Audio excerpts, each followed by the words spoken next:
You know, I think what we had was a bunch of passionate and fantastic youth working towards something which they felt incredibly compelled towards doing. This is, you know, one of the more important things I've ever done, and it was vital to me that this go well.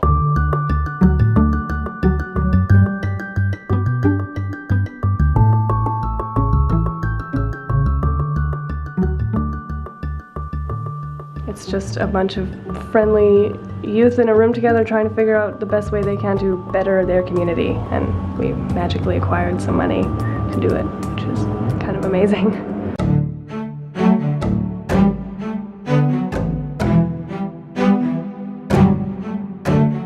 Phase 1 was gathering information. Extensive research. Extensive research. Almost a year working on getting data from Esquimalt, trying to figure out what is missing from the community in terms of a sense of cohesion. Get them together, help them make an informed decision by getting them to meet the community, and then developing a project, meeting the people who can make that project real, and then trying to bring it to a place where it actually happened. That was the basic idea.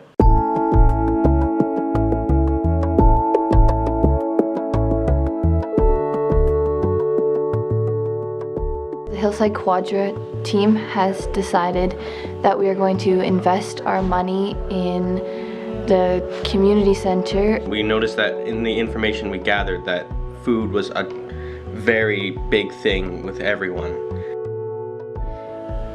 A community kitchen to provide food security and just to build a community feeling. The thing it'll do is it'll give youth the opportunity to actually learn how to cook, which is also job skills.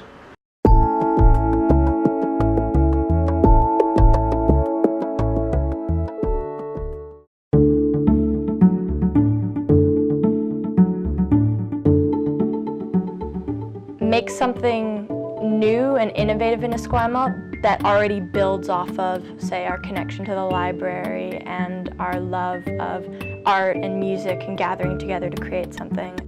We're solidifying 2 years of work by pitching our project to the Greater Victoria Public Library. So, thanks for being here. The main materials would be a 3D printer, a music studio, gear for introductory film and photography, and a digital studio. One of the spaces is a small investment space. We need it to be managed long-term. This is important because art and creativity give people, especially youth, a voice. And that's the most important thing about this, is it makes them feel validated, it makes them feel competent, it makes them feel included. They started by meeting the community from a place where they're listening, and now they're meeting the community from a place where they're presenting. And that's huge. It's a huge weight has been lifted, so like after 2 years, it's kind of weird to think that it's all culminated in this one meeting. After all of our research, we finally, it sounds like we've heard a yes from the library, and it's just really satisfying to know that it's going to happen and that all our work has done something.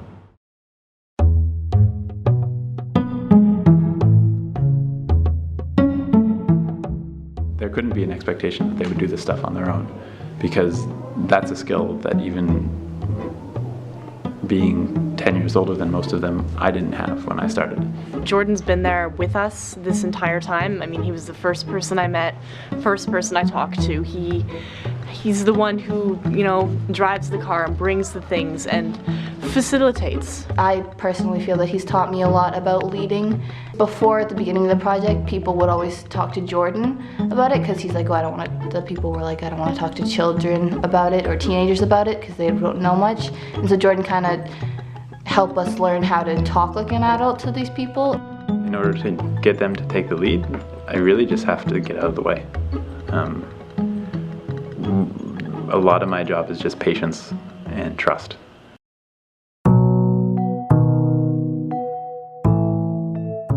Bringing this project into one very specific idea has been, it's been hard.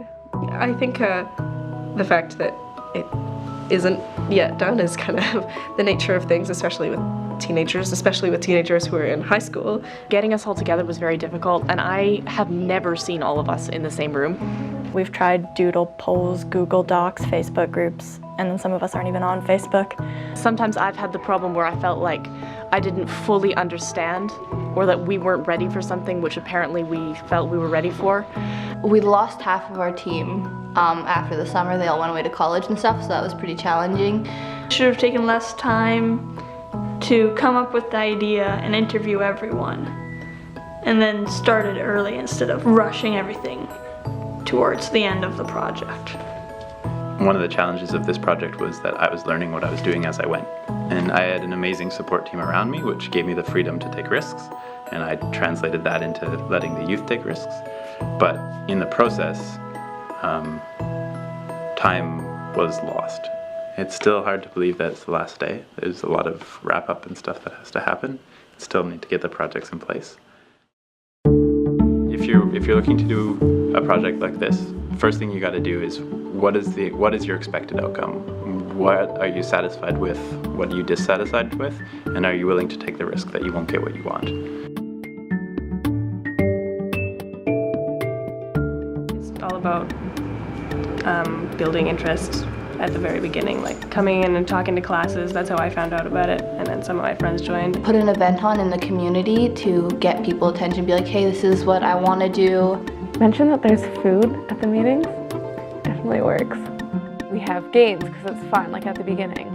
And I mean, it's not like we're young kids. We want to have time to play too.